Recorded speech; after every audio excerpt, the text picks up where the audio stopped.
বড় ভাইরে মিয়া ভাই ডাকতাম। মিয়া ভাই ডাকতাম। এটা কয় ভাই বোন ছিলেন আপনারা? আমরা 3 ভাই 1 বোন। বোন সবার ছোট। আর আমার বড় ভাই নাম হইছে হাসান।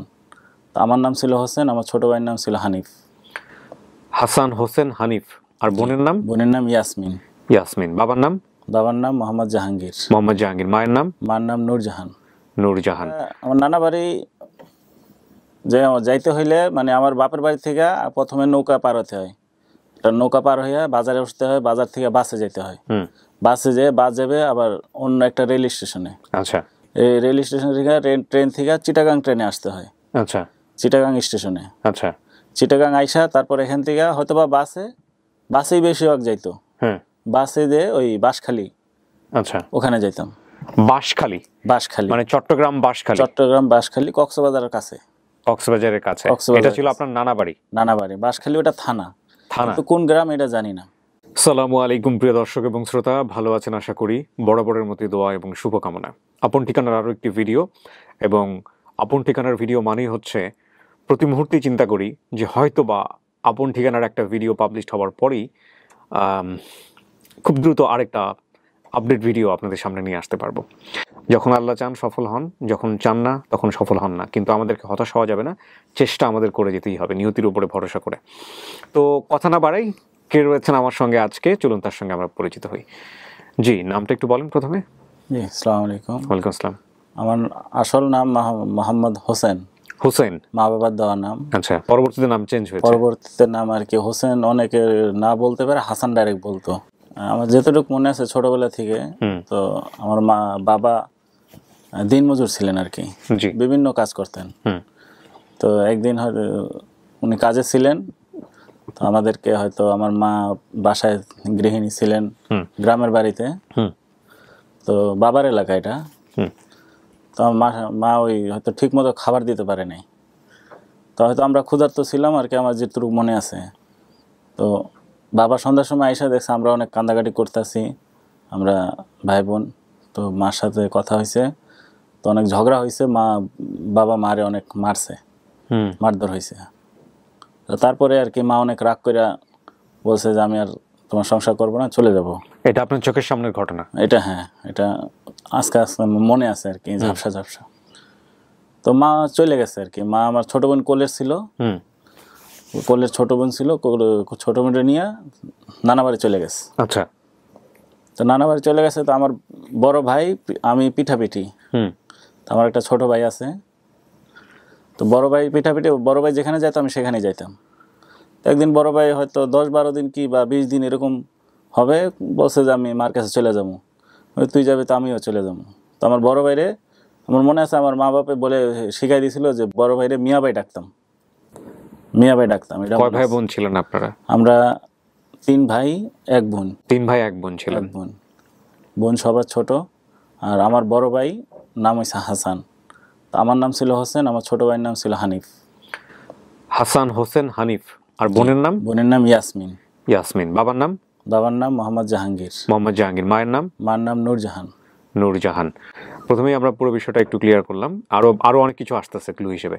হ্যাঁ, তো বড় ভাই বলেছে যে মার কাছে চলে যাবো। বড় ভাই বলেছে মার কাছে চলে যাবো। তখন আমি তো ওর সাথে সাথে থাকতাম, তো আমি বলছি আমিও চলে যাব। তো ওর সাথে আমিও চলে গেছি। যেখানে গেছেন ওই এলাকার নাম মনে আছে? ওই এলাকা আমার নানা বাড়ি যাইতে হইলে মানে আমার বাপের বাড়ি থেকে প্রথমে নৌকা পার হতে হয়। নৌকা পার হইয়া বাজারে উঠতে হয়, বাজার থেকে বাসে যেতে হয়। বাসে যেয়ে বাস যাবে আবার অন্য একটা রেল স্টেশনে। আচ্ছা। এই রেল স্টেশন থেকে ট্রেন থেকে চিটাগাং ট্রেনে আসতে হয়। আচ্ছা। চিটাগাং স্টেশনে। আচ্ছা। চিটাগাং আইসা তারপর এখান থেকে হয়তো বা বাসেই বেশিরভাগ যাইতো। বাসে যে ওই বাঁশখালী। আচ্ছা। ওখানে যাইতাম। বাঁশখালী? বাঁশখালী মানে চট্টগ্রাম বাঁশখালী? চট্টগ্রাম বাঁশখালী, কক্সবাজারের কাছে। কক্সবাজারের কাছে। এটা ছিল আপনার নানা বাড়ি? নানা বাড়ি। বাঁশখালী ওটা থানা। তো কোন গ্রাম এটা জানি না। নানার নাম মনে আছে? নানার নাম মনে নাই, এটুক মনে আছে নানার নাম। উনি কবিরাজি করতো, মানে বাঁশখালী থানার মধ্যে? বাঁশখালী থানাতে, কিন্তু উনি কবিরাজি করতো, এটা একটু হালকা হালকা মনে আছে। নানার দিককার কারো কোনো কিছু কি মনে আছে? নানার দিকে তেমন নাম পরিচিত কোনো জানি না, কিন্তু সম্ভবত আমার 2টা মামা আছে। মামার নাম জানেন? না, মামার নাম জানি না। আর একটা মামা তখনই আমি যখন ছিলাম ওখানে মায়ের সাথে, একটা মামা রিক্সা কিনছিল, এটা মনে আছে। তখন রিক্সা কিনছিল, তো 4-5টা পোলাপাইন মিলে আমরা ওই প্রথম নতুন রিক্সা উঠা মামা চালাইছিল। আচ্ছা, এটা মনে আছে। আচ্ছা, মামার এলাকার। তারপরে আমার হয়তো নানির সাথে বা নানার সাথে মার অনেক ইয়ে হয়েছে, গ্যাঞ্জাম হয়েছে যে তুমি থাকতে পারো না, তোমার বাচ্চা কাচ্চা নিয়ে কেমনি কি খাবা। তো মা হয়তো রাগারাগি করে আবার ওই 2000 একটা এলাকা আছে ওই বাঁশখালীর আর এইদিকে ওই চিটাগাঙ্গের কাছে, তো 2000-তে চলে আসছে। আপনারা গিয়ে মাকে পান নাই? না, আমরা মাকে পাইছি, মানে মার সাথে অনেকদিন ছিলাম, ওখানেই ছিলাম। তারপরে মাকে সাথে করে আবার 2000-তে আসছেন? হ্যাঁ, মার সাথে করে আমাদেরকে নিয়ে 2000-এ চলে আসছে। আমাদেরকে মানে কি সব ভাই বোন ছিলেন সাথে? আমরা 2 ভাই 1 বোন। আচ্ছা, আরেকজন বাপের সাথে রয়ে গেছে। ছোট ভাইটা আমার সাথে তো আসে না, আমি আর আমার বড় ভাই চলে আসছি। হানিফ বাপের সাথে রয়ে গেছে। তারপরে ওখানেই অনেকদিন ছিলাম। তো আমি আবার ছিলাম, মাঝে মাঝে হারিয়ে যেতাম, আমি একটু ছিলাম, তো হাইটে হাইটে কোন দিকে চলে যেতাম আমার মনে থাকতো না। তো আমার এরকম খুঁজা বাইর করতো, 2-3 বার আমার মনে আছে খুঁজা বাইর করছে। 2000-তে একদিন পাইছিল আমারে। তখন আবার আমার মা বাবা ওইটা আরো আগের গল্প। তখন আমার মা বাবা একসাথে ছিল, তখন আমি একবার হারিয়ে গেছিলাম, তখন আমার পাইছিল ওই 2000-এর একটা কয়েকটা কলার দোকান আছে ওই নিচে, ওখানে খুঁজে আমার পাইছিল। এটা আগের কথা। আচ্ছা, তো তখন মা নিয়ে থাকতাম, তখন আমি ওই বড় ভাই হয়তো কোনো গাছ মাছ কাটতে যেত 2000-এর ওই পাশে একটু দূরে আর কি পাহাড় আছে, তো পাহাড়ে গাছ কাটতে যেত, আর মা কোনো কাজে বাজে যাইতো আর আমি ওই একলা একলা ঘুরতাম। 2000-এ কোথায় থাকতেন, কার কাছে থাকতেন? 2000-এ আমার মা একটা কলোনিতে একটা বস্তিতে আর কি, কলোনি, ওখানে একটা রুম ভাড়া নিয়ে উনি থাকতেন। এই 2000-এটা কি থানা, গ্রাম, ইউনিয়ন কি এটা? 2000-এর সবাই চিনে, কিন্তু আমি এখন থানা কি গ্রাম এটা জানি না। চট্টগ্রাম যাওয়ার পথে। হ্যাঁ, হাটহাজারী কোথায় এটা? হাটহাজারীর পাশেই। হাটহাজারীর পাশে 2000? হ্যাঁ। আচ্ছা, ওকে। 2000 একটা নদীও আছে, ওই নদীতে আমি অনেক ডুবাইছিও। আপনার মা ওখানে ভাড়া ছিল? হ্যাঁ, ওখানে পাশেই, বস্তিটা পাশেই। বস্তিতে ভাড়া ছিল? এটা কি শহর এলাকার মতো নাকি উপশহর? হ্যাঁ, একটু শহর এলাকার মতো। হালকা শহর এলাকার মতো। আচ্ছা, আপনার মা আপনাদের ভাই বোনদেরকে নিয়ে ভাড়া ছিল? তো ওখানে থেকে কি করতো? ওখানে থেকে হয়তো বিভিন্ন কাজ বাজ করতো। আপনারা তখন কি করতেন, বড় ভাই আর আপনি? বড় ভাই অন্য কোনো কাজে যাইতো। হয়তো একবার আমি দেখছিলাম, আমি আবার আরেকবার এখানে নিজে হাইটা অন্য পাহাড়ের দিকে গেছিলাম, তখন দেখছি একবার বড় ভাই ওই গাছ কাঁধে করে নিয়ে আসতো, এরকম আর কি। আর আমি ওই বাচ্চা পোলাপানের সাথে যেভাবে খেলাধুলা করতাম। তো একদিন সকালবেলা ওই আমার 2000-তে চট্টগ্রাম থেকে ট্রেন আসে, রাত্রে থাকে, দিনে চলে যায়। আচ্ছা, অফিস টাইম। আচ্ছা, রাত্রে থেকে দিনের অফিস টাইমে চলে যায়। তো আমরা বাচ্চা পোলাপান খেলতাম। তো ওই একদিন ট্রেনে খেলতে আসি, ট্রেনে উঠে পড়ছি, চলো মানে ট্রেন ছেড়ে দিয়েছে আর আমরা নামি নেই, ইচ্ছা করে নামি নেই। আমরা মানে সব বাচ্চা পোলাপান, হ্যাঁ। তো নামি নেই, ট্রেন চলে গেছে চট্টগ্রাম। আর চট্টগ্রামে যাওয়ার পথে সব ট্রেন তো একমুখী যায়। তা আমি বলছি যে কোনো ট্রেন আমার বাড়ির দিক দিয়ে যাইবে, কিন্তু একটা ট্রেনে উঠছি, এই ট্রেন আর আমাদের ওই 2000-ই যায় না, কিন্তু চলে আসে ঢাকার দিকে। তারপর ঢাকার দিকে চলে আসে, তখন আমি ঢাকা স্টেশনে চলে আসি। তো ঢাকা স্টেশনে এরকম ওই পোলাপানের মতো ঘুরতাম ফিরতাম, হয়তোবা 1 সপ্তাহ কি 8-9 দিন এরকম হয়তোবা। তো একদিন একটা লোক আইসা বলতেছে, তো আমার একটা কাজের বাচ্চা লাগবে, 4-5 জন পোলাপানের সামনেই, তা কে যাবে আমার সাথে? 2-একটা পোলাও, আমি যাবো না, পরে বলছে আমি যাবো। আপনি বলছেন? হ্যাঁ, আমি বলছি আমি যাবো। রাতের বেলা ঘুমাতেন কোথায়? স্টেশনে? রাত্রে স্টেশনে ঘুমাই। খাওয়া দাওয়া আল্লাহ যেভাবে বর্তমান টোকাই পোলাপান যেভাবে খায়, তো খায় না, ওদের সাথে মিশে করতেন? মিশে, হ্যাঁ, একদম। তারপর ওই লোকটা এসে বলার পর আমি বলছি আমি যাবো, তখন বলছে কি কাজ করাবে? ওই যে হোটেলে প্লেট ধোয়ার কাজ, আর কিছু না, প্লেট ধোবা আর 3 বেলা খাইবা। আচ্ছা ঠিক আছে। তো উনি লয়ে গেছে, এটা হয়তো 5 তলা হয়তো বা একটা বিল্ডিং, তো 3-4 তলায় উঠছি। 3-4 তলায় উঠে আমারে সুন্দর মতো গোসল করাইলো, প্যান্ট শার্ট দিল, বাচ্চা শর্ট প্যান্ট দিল, বললো যে একটু দাঁড়াও, পরে আমরা যাব। আচ্ছা ঠিক আছে। তখন নিচে নামাইলো, আমার নিচে নামাই দেখলাম একটা রাস্তায় একটা বাসে উঠাইলো। তো বাসের প্রত্যেকটা সিটে দেখছি যে একটা লোক, একটা বড় হচ্ছে পুরুষ আর একটা বাচ্চা, প্রত্যেকটা সিটে এরকম। তো উনিও আমার সাথে, ওনার পাশে বয়ে রওনা দিল আর কি। যাইতে যাইতে আমার মনে হইতেছে যে ইন্ডিয়ার দিকে যাইতেছে। আচ্ছা, তারপর ইন্ডিয়ার দিকে যাইতেছে। তখন একটা এরকম চেকপোস্ট আছে, শুনছি পুলিশ আছে, সামনে পুলিশ আছে, সবাই। ঢাকা থেকে ইন্ডিয়া তো রাতারাতি যেতে পারে না, কতক্ষণ জার্নি করছেন? এটা রাতারাতি না, হয়তো বা রাইতে এখান থেকে রাইতে রওনা দিছে, কিন্তু কতক্ষণ জার্নি করছে এটা আমার মনে নাই, কিন্তু এখান থেকে রাত্রে রওনা দিছে। আপনি জিজ্ঞেস করতেছিলেন না কোথায় নিয়ে যাচ্ছেন আমাকে, কি অবস্থা? না ওইটা আমার সাহসে গুলাই নাই। সাহস না, ভয়ও পাই নাই আমি, কিন্তু হাসি মুখেই ছিলাম, কিন্তু আমার জোর করে না, কিন্তু তারপরে মানে। কিন্তু আপনি, আমি বুঝতে পারতেছি না, ছোট একটা বাচ্চা লেখাপড়া করতেন ওই সময়টা? না লেখাপড়া তো আপনি এরকম হলো, আপনার তো পরের ট্রেনে উঠে মায়ের কাছে ফিরে যাওয়ার কথা, খোঁজার কথা, কোনো কিছু ইচ্ছা করতেছিল না? না তখন মার কথা মনে পড়তো, কিন্তু আবার যে মানে কোন ট্রেনে উঠলি যে মার কাছে যাবো এইটা জানতে পারতাম না। কারোকে জিজ্ঞেস করতেন না? আপনি তো নাম টুম জানতেন তখন? তখন এত নাম জানতাম না। কিন্তু কিছু তো নাম বললেন আমাকে, নামগুলো বললেও তো কেউ আপনাকে হেল্প করতো। চট্টগ্রামের ট্রেনে তো ওরকম উদ্দেশ্য ছিল না আর কি, মানে ফিরে যাওয়া, কারণ আমরা একটু দরিদ্র হইয়া ছিলাম। এখানে এই পয়েন্টটা বের করার জন্য আমি এতক্ষণ ধরে কথা বলতেছিলাম যে কোনো শিশুই আসলে পরিবারের অনাদর অবহেলা না পেলে এইরকম ঘটনার শিকার হয় না। আমার এক্সপিরিয়েন্স অন্তত সেটাই বলে, এই আপন ঠিকানা করতে গিয়ে। জি বলেন, তারপর নিয়ে যাচ্ছে আপনাকে বাসে করে? হ্যাঁ বাসে করে নিয়ে যাচ্ছে, তারপরে ওই বাসে যাইতে যাইতে ইন্ডিয়া চলে গেছে আর কি। অনেকদিন সময় লাগছে, কিন্তু আমার বুঝলেন কিভাবে এটা ইন্ডিয়া? বুঝছি যে ইন্ডিয়া, এটা তখন বম্বে বলছে এটা ইন্ডিয়া বলছে। ইন্ডিয়া চলে আসছি, সবাই পুলিশের থেকে সাবধানে থাকো, মানে একটা যে চোরা লাইন এটা আমি বুঝতে পারতেছি, কারণ যখনই কোনো মানে ভয় থাকে, আতঙ্কে থাকে, এই পুলিশ আইলি তখন লুকায় পড়ে, মাথা লুকায় যায়, এরকম আর কি একটা আতঙ্ক সিস্টেম। বলছে সবাই সাবধানে, কোনো মাথা বাইর করবা না, এটা বাসের থেকে এটা ওইটা বলতে বলতে নিয়ে গেছে। তখন একটা তো 3 তলা বা 2 তলা একটা বিল্ডিং হবে, ওখানে নিছে। ওখানে দেখে আরো মনে হয় যে বাচ্চা আছে। তো ওখানে হয়তো বা 2 মাস কি 3 মাস ছিলাম। কি করাতো আপনাকে ওখানে? কিছু করাতো না, শুধু যে আনছে তারে বলতো, তারে বাবা ডাকো, তারে তুমি বাবা ডাকো, তোমার মায়ের কাছে যাবো। আমি হ্যাঁ মার কাছে যাবো, তাহলে তুমি ওর বাবা ডাকো, তোমরা আবার ওর সাথে ফিরে যাবা। আচ্ছা আচ্ছা, কিভাবে যাবা? তখন আমি বলছি কি যাবো। তখন আবার লোভ দিছে যে তুমি প্লেনে উঠে যাবা তোমার বাবার কাছে, ইন্ডিয়া থেকে প্লেন যায়, প্লেনে যাবা। তো আমি তো তখন ওই উপস্থিত, যখন প্লেন যেত তখন এই কথাটা বলতো।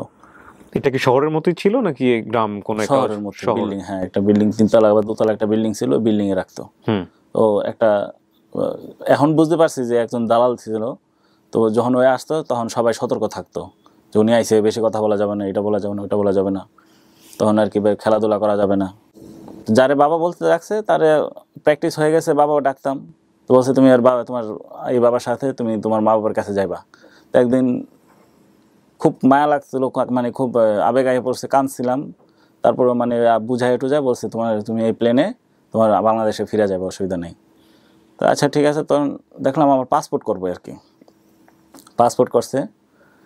তো এয়ারপোর্টে একবার গেছি, পাসপোর্ট হয়তো ভিসা কী হয়েছে, এয়ারপোর্টে গেছি, এয়ারপোর্ট থেকে রিটার্ন চলে আসছি। তো ওনার সাথে আর যাওয়া হয় নাই।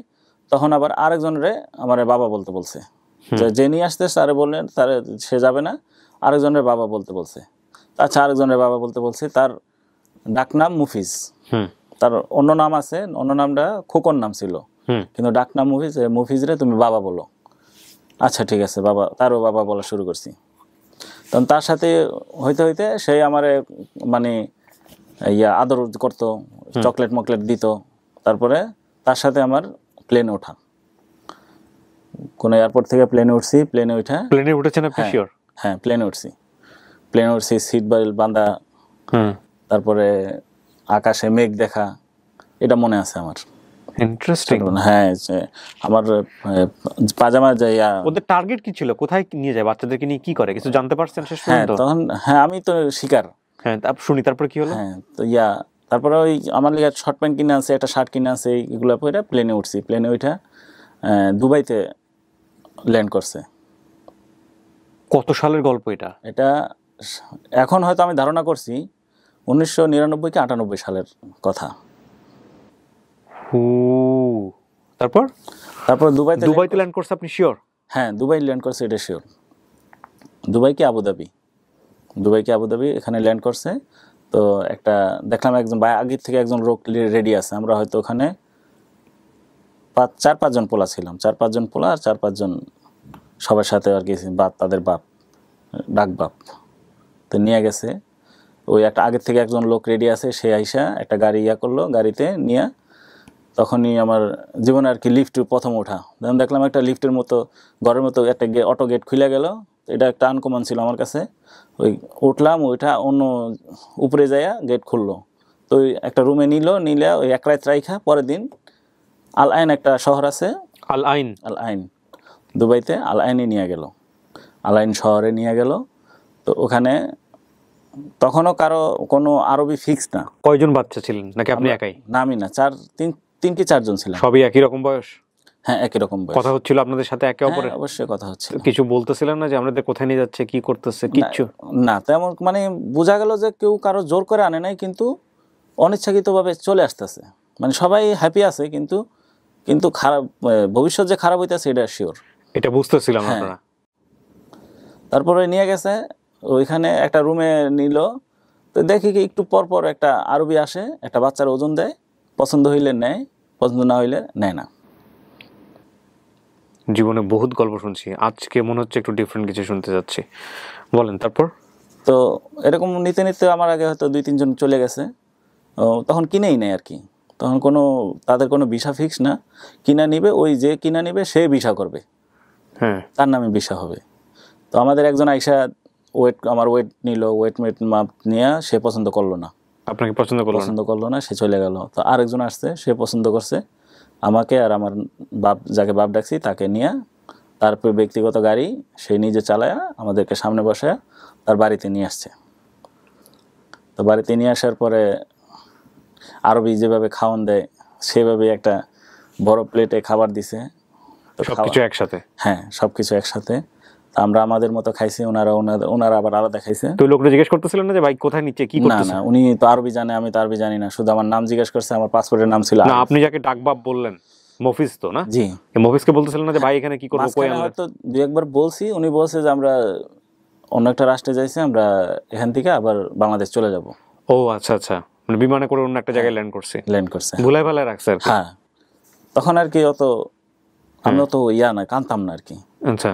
তো আরবি নিয়ে আসছে, তারপরে খাওয়া দাওয়া করে আরবি কর্মস্থলে নিয়ে আসছে। তখন দেখি কর্মস্থল কি, ওই উট আছে। হ্যাঁ, আমি যেটা এতক্ষণ ধরে ধারণা করতেছিলাম, উটের জকিং করাতে হয়। জকি মানে উটে যেরকম ঘোড়া রেসলিং করে, উটেরও রেসলিং করায় দুবাই। আপনি কি পেলেন ওখানে গিয়ে, আপনি সেটা বলেন। হ্যাঁ, তো আমাকে রাখছে। তো আমি মাঝে মাঝে আর কি প্রায় হয়তো 1-1.5 মাস কিছু করি নাই, শুধু ওই উটের সামনে যাইতাম, বা যেরকম বাচ্চারা খেলাধুলা করে আবার চলে আসতাম। এই আস্তে আস্তে পরে ওই উটের উপরে বসানোর প্র্যাকটিস শুরু করলো। তো উটের উপরে বসাইলে আমি জানি ওখানকার যারা নতুন নতুন উঠে বসে, এটা মানে ব্যাক সাইড খুব কাইটা যায়, পেন করে কাইটা যায়, রক্তাক্ত হয়ে যায়, যাদের অভ্যাস থাকে না। আবার অভ্যাস হয়ে গেলে এটা হয়। তো আমারও আবারও আমার নকল বাপরে ওনারও ব্যাক সাইড মানে খুব, ওনাকেও বসাইছে উটের উপরে। হ্যাঁ উনিও বসতে হবে, মানে উনি সেই পুরুষ হিসাবে, মানে বড় লোকের যেভাবে যে কাজ আছে উনি ও করে। আর আমার হইলো বাচ্চা, যখন উটের প্রতিযোগিতা দেয় তখন আমারে ওই প্রতিযোগিতায় উটের উপরে বসাইয়া ছেড়ে দিবে, এরকম আর কি। তো ওই সময় আর কি একটা ওয়েট ছিল, ওয়েট মানে এই ওয়েটের উপরে বাচ্চা বসানো যাবে না। ওখানে আমার উপরে অত নির্যাতন হয় নাই, কিন্তু আমি শুনছি এমনও আরবিরা আছে যে বাচ্চারে একদম খাবার সীমিত দিত যাতে ওয়েট না বাড়ে, মানে খুবই নির্যাতন করতো। আমার দ্বারা হয় না, আমার খাবারের দিক দিয়ে আমার কষ্ট পাই নাই। তারপরে এরকম আমার ট্রেনিং দিতে দিতে অভ্যস্ত হয়ে গেছি। তো অভ্যস্ত হওয়ার পরে আমি নিজেই উটের উপরে যখন প্রতিযোগিতা হইতো তখন একটা ভয় থাকতো, যখন রেসলিং দেয় তখন অনেকে বাচ্চা পইরা যায়। তা আমি একবার উট প্রতিযোগিতায় দিয়ে একটা স্বর্ণের তরোয়ালও ফার্স্ট প্রাইজ পাইছি। তো সেটাই ওই আরবি নেয়, সব কিছু আরবি নেয়, হয়তো খুশি হইলে দেশের 10 টাকা কি 5 টাকা দেয়, এরকম করতে করতে প্রায় 2-2.5 বছর হয়েছে। তো 2-2.5 বছর এখানে? হ্যাঁ, শুধু এই খেয়ে পরে হচ্ছে উটের উপর বসে থেকে? হ্যাঁ 2-2.5 বছর, কিন্তু মাসে মাসে টাকা পেতেন ওই যে নকল বাপটা। ও নকল বাপ টাকা নিত? হ্যাঁ টাকা নিত, ওই পরিচয় দিতে আমার ছেলে। তো এর ভিতরে আবার ওখানে পাকিস্তানি ছিল, তারপরে সুদান রাষ্ট্রের সুদানি ছিল। তো এরা আমার মাঝে মাঝে জিজ্ঞাসা করতো কি তোর আসল বাপ, কি তোর আসল বাপ না। প্রথম বলতাম, কয়েকদিন পরে বলতাম না বাপ না মামা, মায়ের ভাই। আবার কয়েকদিন বলতাম না মায়ের ভাইও না, আমি চিনি না। পরে মাঝে মানে এরকম কথা জিজ্ঞাসা করতে করতে একদিন সত্য কথা বলে দিছি। তো ওই আরবি জানতে পারছে সত্য যে বাপ না, আরবিও ছিল একটু লোভী। তো কী করছে আরবি, প্রায় 2 বছর হয়েছে, 2 বছর পরে ওই বাঙালিরে ভিসা ক্যান্সেল করাই দিছে। যেহেতু তোর ছেলে না, তোমার আমি রাখবো না, তোমার কাজ এখানে নাই। ওই মফিজরে? ওই মফিজরে। তো আমার সাথেই নিয়ে গেছে আবুধাবিতে, আমাদের এখন আর কি বুঝতে পারি যে আমাদের এই হাই কমিশন হয়তো আবুধাবিতে, আবুধাবিতে নিয়ে আমার এক্সট্রা পাসপোর্ট বানাইছে। ওনারে পাসপোর্ট করে ক্যান্সেল করে আমার পাসপোর্ট বানাইছে। তো আমার হাই কমিশনে শুধু জিজ্ঞেস করছে আর কি, তেমন যে তুমি কি এর সাথে থাকতে পারবা? আমাকে হ্যাঁ থাকতে পারবো। তোমার বেতন জিজ্ঞেস করছে, আরবি বলছে যে আমি ওরটা রেখে মাসে জমায়া যখন দেশে যাবে তখন ওর একসাথে দিয়ে দিব। এই কথা বলছে, ওনারা রাজি হয়ে গেছে, পাসপোর্ট বানাই দিছে, আর কোনো তদন্ত করে নাই। তো এই পাসপোর্ট বানায় আমার ভিসা করে দিছে। তারপরে ওনারে প্রায় 10-12 দিনের ভিতরে ক্যান্সেল করে দেশে পাঠাই দিছে, মফিজরে দেশে পাঠাই দিছে। তো আমারে রেখা দিছে। তো আমি ওই রকমই কাজ বাজ করতাম আস্তে আস্তে। প্রায় 3-4 বছর পরে এই শুধু উটের উপরে? উটের উপরেই, মানে উটের জকি ছিলেন আপনি? জকি, হ্যাঁ। ওখানে আরো লোক আছে, পাকিস্তানি, সুদানি, তারপরে আরো বাংলাদেশিও আছে। বাঙালি ওই একজন ছিল, পরে একজন আসছিল। আবার মোট 3 জনের সাথে আর কি আমার কাজ করা হয়েছে। 2-3 বছর কাজ করার পরে একদিন সৌদি মনে করলো যে ওনার সব উট নিয়ে ওই দুবাই আর কি, দুবাইতে উনি মনে ওনার আবার জন্মস্থান হয়েছে সৌদিতে। তো উনি সৌদিতে চলে যাবে, উটমিট নিয়ে একটা মরুভূমির দেশে চলে যাবে, শহরে থাকবে না। তো এরকম কি করছে, একটা কতগুলো উট ছিল ওনার হয়তো বা 20-30টা উট ছিল। এই সবগুলো নিয়ে সব কিছু মালসামানা নিয়ে একটা বড় লরি, ওখানে তো আরো বড় বড় লরি পাওয়া যায়, বড় লরিতে কইরা ওনার আবার নিজের ব্যক্তিগত গাড়ি আছে 2-3টা। তো ওই সব কিছু নিয়ে একটা পাকিস্তানি ছিল ইসমাইল নাম, ওরা আমার সিনিয়র, মানে ও আদরও করতো আবার মারতো অনেক। তো সবকে নিয়ে সৌদি চলে আসছি। তো সৌদিতে আসার পরে এভারেজে হয়তো সৌদিতে 1 বছর ছিলাম। আপনি দুবাই থেকে আবার সৌদিতে চলে গেলেন? সৌদিতে চলে আসছে, সবাইকে নিয়ে ওই আরবি সবকিছু কইরা সৌদিতে নিয়ে আসছে। আচ্ছা, তারপরে সৌদিতে আসার পরে তো মাঝখানে এমন হয়েছে যে সবাই শুধু আরবি কথা বলে, সুদানিরাও আরবি কথা বলে, তারপর 2-1জন পাকিস্তানি আছে, ওরা উর্দু কথা বলে। আমার এমন হয়েছে যে বাংলা ভাষা আমার মনে হয় যে একটু মনে নাই, প্রায় আমি বাংলা ভাষা ভুলে গেছি। তো একদিন আমার খুব বিরক্ত লাগছে, তখন আমি ছোট ছিলাম। তো আমার ওই ওখানে তো তাম্বু গাড়তো, যে কোনো একটা মরুভূমিতে তাম্বু গাইরা উঁট চড়াইতে যাইতো। আর আমি ছোট ছিলাম, আমার বেশিরভাগ নিত না। তো আমার একদিন মনে জাগলো যে না, আমি এভাবে থাকতে পারবো না, আমি পলাই যাই। তা আমি নিজে নিজে আর কি কয়েকটা টাকা ছিল গুছাইয়া, যখন সবাই চলে গেছে 10টার দিকে চলে যায়, তখন আমি ইচ্ছা করে বাইরে গেছি। কিন্তু সব মরুভূমি এলাকা, একটা গ্রাম বাইর করতে গেলে মনে হয় যে 6 মাইল 7 মাইল 10 মাইল দূরে দূরে, এরকম এক একটা গ্রাম মরুভূমি, মরুভূমি শুধু। তো ওখানে একটা গাড়ি অন্তত 120-এর নিচে স্পিড না, অনেক স্পিডে থাকে। তো প্রায় 2-3টা গাড়ি হাত দিছি, দাঁড়ায় না। আবার ওই দেশে তো গাড়ি হাত দিলে দাঁড়ায় যায়, এটা তো লাস্টে একটা গাড়ি দাঁড়াইছে, তো উনিও সৌদি। তখন আরবি আমি জানি, ফুল আরবি জানি, বাচ্চা তো আরবি একদম মুখস্থ। বলছে কই যাবা? আমি বলছি আমি ডাইরেক্টলি বলছি আমি দুবাই যাব, ইমারাত আর কি, দুবাইয়ের রাষ্ট্রীয় নাম ইমারাত, যে আমি ইমারাত যাব। তুমি ইমারাত যাবা কিভাবে? আমি ইমারাতে সবকিছু আছে, আরব ইমারাত, তো ইমারাত যাবো। তো বলছে আমি তো ইমারাত যাবো না, আমি যেদূর যাই তোমাকে নিয়ে যাই। ওকে ঠিক আছে। ওই উনি নিয়ে গেছে। তো উনি একটা শহর আসছে, ওখানে বলছে আমার এই লাস্ট স্টপ, আমি আর যাবো না, তুমি অন্য কোনো ব্যবস্থা করে যাও। দুবাইয়ের কথা কেন বলতেছিলেন? আপনি তো বাংলাদেশও বলতে পারতেন। মানে ওনাকে কেন বলতেছিলেন যে আপনি দুবাই যাবেন? দুবাই যাওয়া মানে তখন তো আমার দুবাইতে যখন আমি 3-4 বছর ছিলাম, তো দুবাইতে আমার অনেক পরিচিত বাচ্চা পোলা পাইন বা পরিচিত এরকম, মানে আমার মনে হয়েছে যে আমার এখন দুবাইতেই যাওয়া বেটার, মানে আমার মন টিকতেছে না এইভাবে আর কি। আর আমার বাংলাদেশের তো কোনো যোগাযোগই নেই, তো এরকম আর কি। তো আমি বলছি ইমারাত যাবো। তো ওখান থেকে, তো ওখানে পাশে একটা দোকান ছিল, আমার পকেটে কয়টার দোকান ছিল, টাকা ছিল, একটা খেলনার দোকান ছিল। তো মনে আছে যে একটা যে রাউন্ড রেলগাড়ি আছে না, ওইটা নিয়ে নিজে খেলা।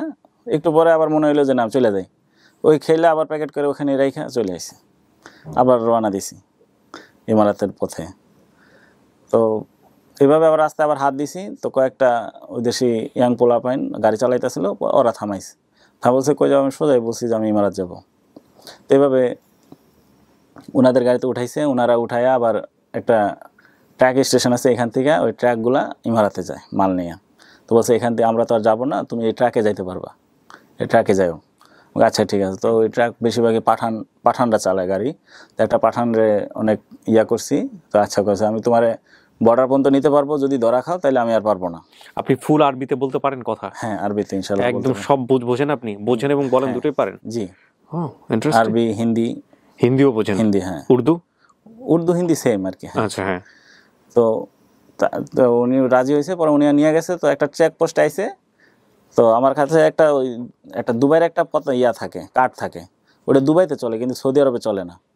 তো যখন ওই চেকপোস্টে কার্ড চাইছে আমার, তো কার্ডটা আমি শো করছি। বলছে এটা তো দুবাইয়ের, এটা তো এখানের কার্ড আছে। আমি কেন না। তো বলছে আচ্ছা নামো। তো উনি নামছে। তো আমার তখন আবার আমার ওই মাহাজনের আরবির নাম্বারটা মুখস্থ ছিল, যে তোমার মাহাজনকে ফোন দাও। তো আমি নাম্বার দিছি, নাম্বারে ফোন দিছি। ওনারা বলছে, ওনারা আবার মাহাজন আবার বলে দিছে, ওরে তোমরা আটকায় রাখো, আমার লোক যায় নিয়ে আসবে।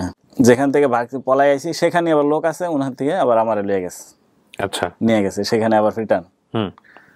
তো এখান থেকে প্রায় পরে আমি বলছি যে আমি এই মরুভূমিতে থাকবো না, আমার যদি কোনো ভালো জায়গায় তাহলে ওখানে দাও, নাহলে আমি এখানে থাকতে পারতাছি না।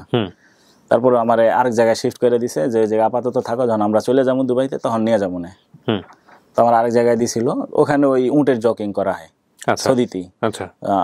আমার মহাজন যেটা ছিল উনি শুধু জকিং করাইতো না, উনি উটগুলা সব ওই রাখালের মতো আর কি ছাইড়া দিত মরুভূমিতে, খায়াটায় আর কি এইভাবে থাকতো। আচ্ছা। তো ওখানে দিছে, ওখানে প্রায় 5-6 মাসের মতো। ওখানে মাসে মাসে আমার বেতন দিত না, খরচের টাকা দিত, কিন্তু ওই টাকাগুলো আমার ওই সৌদি আরবি নিয়ে নিত আর কি। মানে এখন পর্যন্ত আপনি নিজের পকেটে কোনো টাকা পান নাই, সব এই সব লোক নিয়ে নিচ্ছে? খরচের টাকা চাইলে হয়তো 2-1 টাকা দিত, মজা টজা খাইতাম এই। আর অন্য কোনো যে আমার মাসিক বেতন আছে এগুলো আমি পাইতাম না। তো ওইখান থেকে পরে আমার ওই মহাজন বলছে যে না, আমরা সবাই দুবাই চলে যাবো। পরে উনি আবার ওই সেম লরি মরি গুছায়, উটমুট গুছায় দুবাই আবার আরবি মারাতে রিটার্ন করছি। তো আরবি মারাতে রিটার্ন করে ওই এক জায়গায় ছিলাম। ওখান থেকে 1-1.5 বছর গেছে। 1-1.5 বছর যাওয়ার পরে তো আমিও তখন তো আস্তে আস্তে একটু বড় হয়ে গেছি, তখন তো আমার ওয়েট বেড়ে গেছে, তখন আর আমার আর ওই জগিং এর কাজটা আর লাগে না। তখন ওই উটের রক্ষণাবেক্ষণ কাজে আমি কাজ করতাম।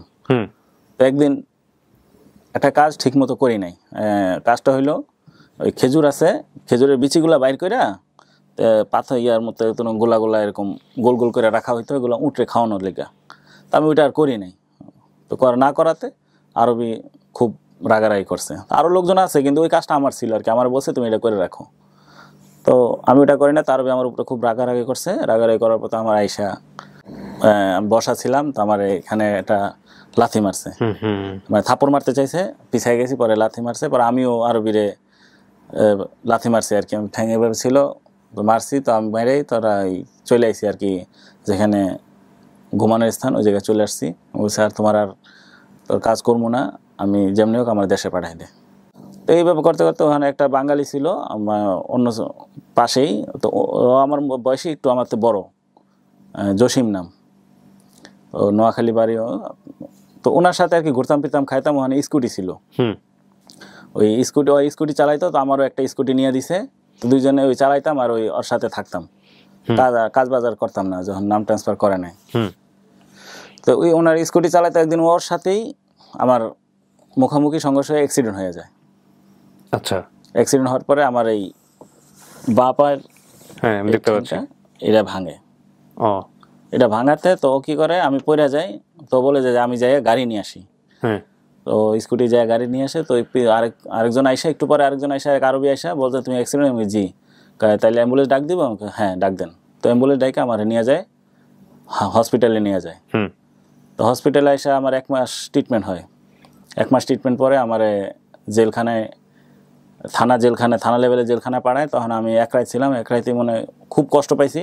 তো আমি যে অফিসারটা গাড়িতে করে নিয়ে যায়, তোর কাছে আমি কাইন্দা বলছি, ওই অফিসার পর্যন্ত কাইন্দে দিছে। তারপরে ওই অফিসার আমার ওই আরবিরে নাম্বার আমার মুখস্থ ছিল, আরবিরে ফোন দিছে, ওই আরবি আর ফোন ধরে না, কাইটা দেয়। যখন আমার কথা বলে তখনই কাইটা দেয়। তো এভাবে করতে করতে তো আমি বলছি এই জেলে আমি থাকবো না, আমার অন্য কোনো জেলে শিফট করেন। তখন ওই আবুধাবিতে একটা শিশু জেলখানা আছে, ওখানে নিয়ে আসছে। আচ্ছা, শিশু জেলখানায় রাখছে। তো আমার ওই আবার আমার ইয়াটা আদালতে উঠছে, আদালত থেকে আমারে বলছে যে তুমি তো অ্যাক্সিডেন্ট করছো, তুমি রং সাইডে গাড়ি চালাইছো, অ্যাক্সিডেন্ট করছো, আর তোমার স্কুটি চালাইছো, তোমার লাইসেন্স ছিল না, তো তোমার এত টাকা জরিমানা হয়েছে। তখন আমি বলছি যে আমি যে মহাজনের কাছে চাকরি করছি, আমি প্রায় 5 বছর চাকরি করছি, আমি 5 বছরের বেতন পাই। এ কথা বলার পরে কি জানি বললো, বলে টলে লিখে আমাকে আচ্ছা ঠিক আছে, এই আমাকে আবার এই আবুধাবিতে নিয়ে আসলো, মানে আলাইনে এই বিচারটা হয়েছিল। আবুধাবিতে নিয়ে আসা প্রায় 2 মাসের মতো ইয়াতে ছিলাম। 2 মাস পরে একদিন হঠাৎ করে এক পুলিশ বলতে তুমি তো এখন দেশে চলে যাবা। ওরা গভর্নমেন্ট থেকে স্টেপ নিয়েছে? জি। ওকে, তারপর? তুমি তো দেশে চলে যাও। আমি দেশে যাব, আমার তো টাকা পয়সা নাই, আমি কিভাবে কি করব? বলছে তোমার কোনো পরিচিত নাই। আমি না, পরিচিত নাই। পরে ওখানকার এক অফিসার আমাকে ওই দেশের 100 টাকা 100 দিরহাম গিফট করে একটা অফিসারে। কত সালে আসলেন আপনি? তারপরে সম্ভবত 2006 সালের প্রথম দিকে। 2006 সালের প্রথম দিকে আপনি দেশে চলে আসেন? দেশে আসি। তো দেশে কত বছর ছিলেন আপনি দেশের বাইরে? ইন্ডিয়া, দুবাই সমস্ত কিছু মিলায় সৌদি আরব? 7 বছর। এই 7 বছর শুধু পরিশ্রম করেছেন, পকেটে একটা পয়সা নাই, 100 দিরহাম একটা মানুষ গিফট করেছে। এটা শুধু আপন ঠিকানা না, এটা of course it's a story of life. যারা জীবনে অনেক বেশি কষ্ট করেন, হাহুতাশ করেন, আজকের এই গল্পটা একটু শুনে নিন। তারপরে ওই এয়ারপোর্টে নিয়ে আসে। এয়ারপোর্ট নিয়ে আসার পরে ওই একটা এয়ারপোর্টের এই আসামি ঘর আছে, আসামি ঘরে রাখে। তো অনেক বাঙালি আসে, আমি তো ছোট, সবাই আমার দেখলে অবাক হয়ে যায়। তো বলে তুই কে, কীভাবে আসে বলতে বলতে তো আমার হিস্টোরি বলে দিতাম। তো সবাই আমার নিয়ে অফসোস করতো। তো পরে বলছে আচ্ছা তোর চিন্তা নাই, তোরে আমরা জায়গা মতো পৌঁছাই দিব।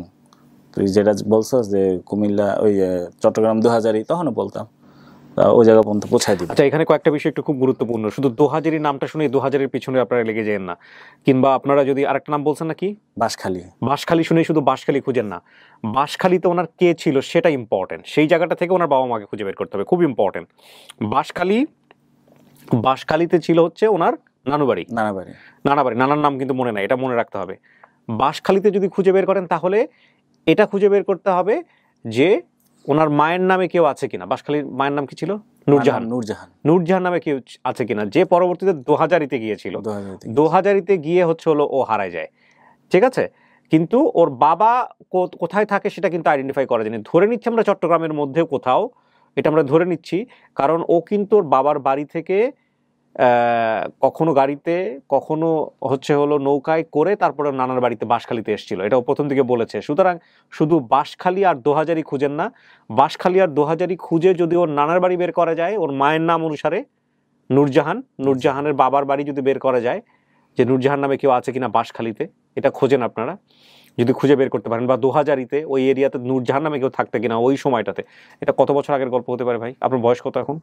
এখন আমার বয়স হয়তো 33 কি 32। কত বছর বয়সে হারিয়েছেন আনুমানিক? 5-6 বছর। তার মানে আপনারা বুঝতেই পারছেন যে এটা প্রায় 26-27 বছর আগের গল্প।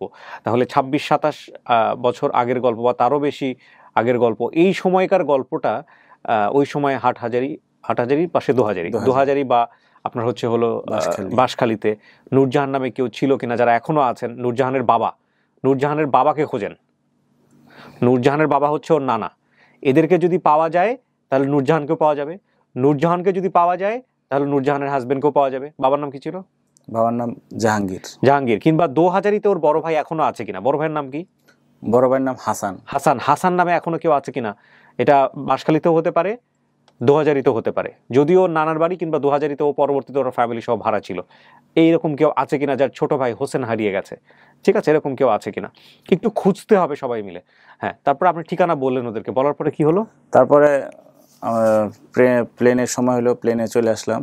প্লেনে এসে না বাংলাদেশে আসার পরে তো আপনাকে ইয়েতে বন্দি করে রাখছে। না বাংলাদেশে করে না, ওটা দুবাইতে রেখেছে। আচ্ছা, তারপরে প্লেন উঠাই দিল। প্লেনে উঠায় আমার পাসপোর্ট আমার হাতে দিয়া তো চলে আসলাম বাংলাদেশ এয়ারপোর্টে নামলাম, ঢাকা এয়ারপোর্টে। ঢাকা থেকে ওনারাই যে কজন আমার সাথে ছিল, ওনাই আমার নিছে, আমি তোমাদের চট্টগ্রাম পৌঁছাই দিব।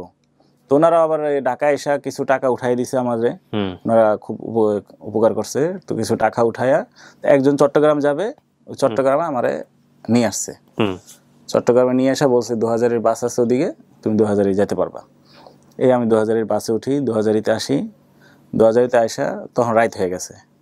তখন রাত হয়েছে, রাস্তার পাশে একটা মসজিদ ছিল। তো আমি মসজিদে আর কি মসজিদেই শুয়ে পড়ছি। অন্য কোনো দিকে যায় না, পকেটে কয়েকটা টাকা ছিল, ওই মসজিদে শুইছি। তো সকালে বাইরে হইয়া আমার মা যেখানে কলোনি ছিল ওখানে ঘুরছি, কিন্তু কোনো জিজ্ঞাসারও সাহস করে, মানে আমি তখন তো বাংলা শুদ্ধ বলতে পারতাম না, জিজ্ঞাসা করার সাহস পাই না, কথা বলতে গেলে আবার ধরা খাই যাই, মানে বুঝবে যে কোন দেশি মানুষ। তো একটু ওই ভয় ভয়ে আর কি নিজে নিজে হাঁটছি। হাঁটার পরে দেখলাম কোনো ইয়া না, তারপরে চিন্তা করছি যে আমি বাঁশখালীতে যাব, বাসে উঠে বাঁশখালীতে চলে গেছি। তো বাঁশখালীতে যাই আমি প্রথমেই থানায় গেছি, বাঁশখালী থানা। প্রথমে থানায় যাই একজন পুলিশ টেবিল নিয়ে বসা ছিল, আমি ওনার কাছে সালাম দিয়েছি। সালাম দিয়ে বসে আমি তো এই 7-8 বছর আগে হারাই গেছি, তা আমি কিছু জানি না, একটু আমার সহযোগিতা করেন। উনি আমার এটা কথা বলে যে তুমি খুঁজে আনো, আমরা দেখাই দিব, চিটাঙ্গা ভাষায় যেভাবে বলে যে তুমি খুঁজে নিয়ে আসো, দেখাই দিব। তো ওই কথার পরের সাথেই আমার মনে হয় যে বুক ফাইটা কান্না বাড়িতেছে যে বাংলাদেশ আইসা আমি এখন কই যাবো, পুলিশ যদি এই কথা বলে।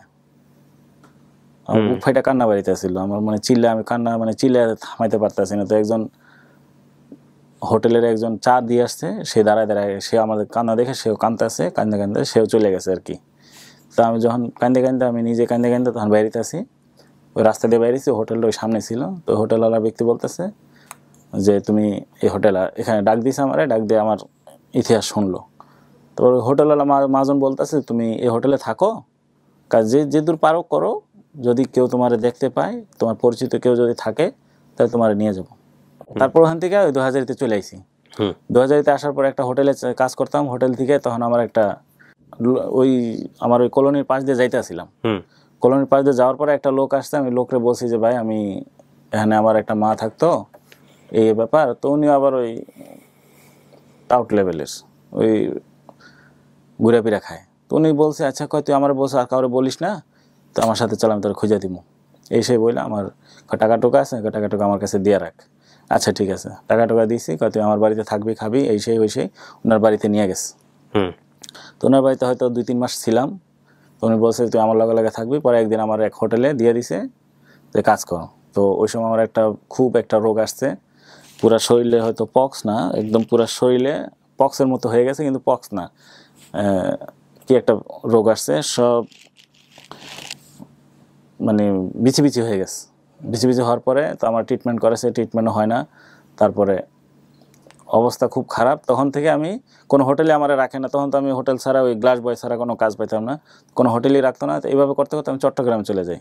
তো চট্টগ্রাম রেল স্টেশনে টোকাই পোলাপানের মতো ঘুরতাম ফিরতাম। তো এরকম করতে হোটেলে যায়, যখন খাবার খিদা লাগতো তখন হোটেলের সামনে দাঁড়ায় হাত পাততাম। কেউ ওই পচা সিঙ্গারা, একজন পচা সিঙ্গারা দিত, ওই পচা সিঙ্গারায় খাওয়া লাগতো। তো আবার এই স্টেশনে শুয়ে পড়তাম।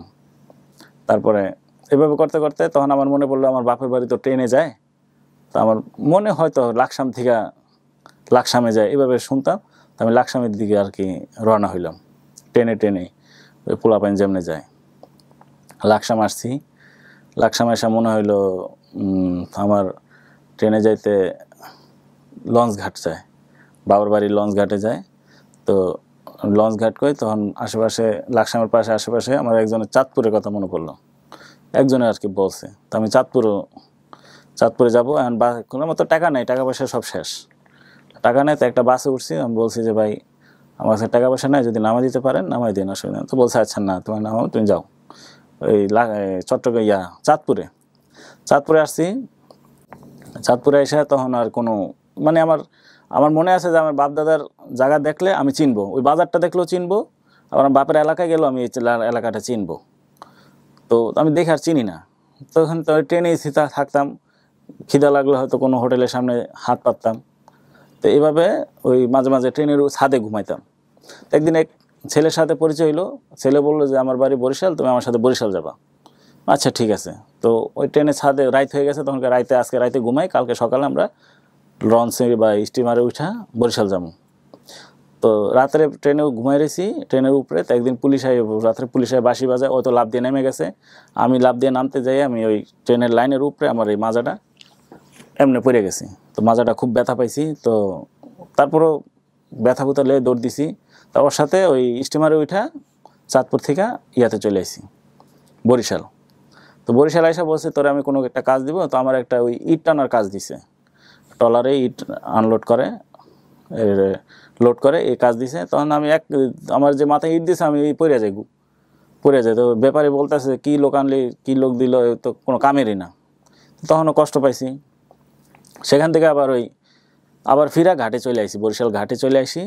ঘাটের থেকে আবার ওই স্টিমারে উঠা আমি দেখি আমার বাপের লঞ্চেও যাওয়া যায়, ঢাকার থেকে লঞ্চেও যাওয়া যায় আমার ওই বাপদাদার এলাকায়।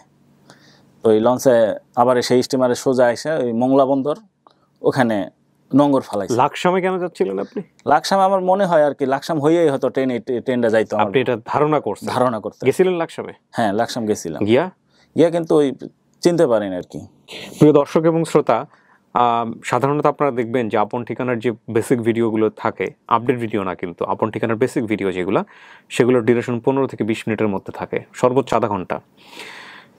আজকের এই গল্পটা অনেক দূর আমাকে টেনে নিয়ে গেল এই কারণে, যেগুলো আমি পত্রপত্রিকায় শুনতাম, পড়তাম, যে আমাদের দেশ থেকে শিশুরা পাচার হয়ে যান ঘটনাক্রমে, তারা গিয়ে দুবাই বা সৌদি আরবের মতো দেশে তারা এই উটের জকি হন। আর জকি শব্দটা নিয়ে আসলে 10-11 বছর আগেও কিন্তু এই ধরনের পত্রপত্রিকায় 12-13 বছর আগে আমি এই ধরনের কিছু রিপোর্ট পড়েছিলাম যে নির্মম অত্যাচার তাদের উপরে করা হয়। ওর উপরে কি অত্যাচার হয়েছে না হয়েছে ওর মুখ থেকে আপনারা শুনলেন। ওর পুরো জীবনটাই তো অত্যাচারিত। এবং শেষের দিকে এসে আমি কিছুটা থামিয়ে দিচ্ছি এই কারণে যে এই গল্পটা অনেক বড় হয়ে যাবে, শেষ পর্যন্ত ধৈর্য ধরে অনেকেই শুনতে পারবেন না এবং আমাদের যে উদ্দেশ্যটা সেটা সফল হবে না। তবে আজকে যদি মন প্রাণ উজাড় করে সৃষ্টিকর্তার কাছে দোয়া করবার থাকে, শুধু এতটুকুই করতে চাই ব্যক্তিগতভাবে আমি আল্লাহর কাছে, যে এই ভিডিওটা তুমি সফল করে দাও, আমাদের অনুষ্ঠানের শক্তি তুমি দেখিয়ে দাও। এটা শুধু বলবো একান্ত মনে। কারণ যে ছেলেটা বছরের পর বছর ইন্ডিয়াতে গেল, দুবাইয়ে গেল, সৌদি আরবে গেল, শেষ পর্যন্ত বাংলাদেশে এসেও নির্মম জীবনযাপন করেছে, সেটার আমি পুরোটা নাই বা তুলে ধরলাম। সেই ছেলেটাকে যদি আমরা আমাদের অনুষ্ঠানের মাধ্যমে তার মায়ের কাছে ফেরাতে পারি, ঠিকানাতে ফেরাতে পারি, এর চেয়ে বড় সফলতার জীবনে কিছু হতে পারে না। সো এখন পর্যন্ত হতে পারে না, চিন্তার বাইরে। হ্যাঁ, একজন উটের জকিকে প্লিজ আপনারা শেয়ার করবেন। আমি শেষ পর্যন্ত একটা জায়গায় আসতে চাই। আপনি বর্তমানে কি করেন? আমি বর্তমানে ড্রাইভার, গাড়ি চালান। আপনার দ্বিতীয় বিয়ে এটা না? জি। প্রথম বিয়ে একটা দুর্ঘটনা ছিল এবং সেখানে একটা নির্মম গল্প আছে। যদি আপনার ভিডিওটা সফল হয়, আপডেট ভিডিও আমি দিতে পারি with the name of almighty Allah, তখন আমি গল্পটা শুনবো। কিন্তু আপনি আমাকে একটু বলেন, আপনার দ্বিতীয় স্ত্রী কি সমস্ত কিছু জেনে শুনে আপনাকে বিয়ে করেছেন? দ্বিতীয় স্ত্রী বলতে মানে ওই যে ঘটকের মা ডাকছি, তার বোনের সৎ মেয়ে। সে তার মানে সবকিছু জানে? হ্যাঁ। না, সে প্রথমে জানতো না, পরে জানছে। জেনে কি আপনাকে অ্যাকসেপ্ট করেছে? জেনে এখন অ্যাকসেপ্ট করেছে। আল্লাহ। ছেলে মেয়ে কয়জন? এখন 2টা মেয়ে আমার। 2টা মেয়ে। তারা জানে বাবার সম্পর্কে এটা?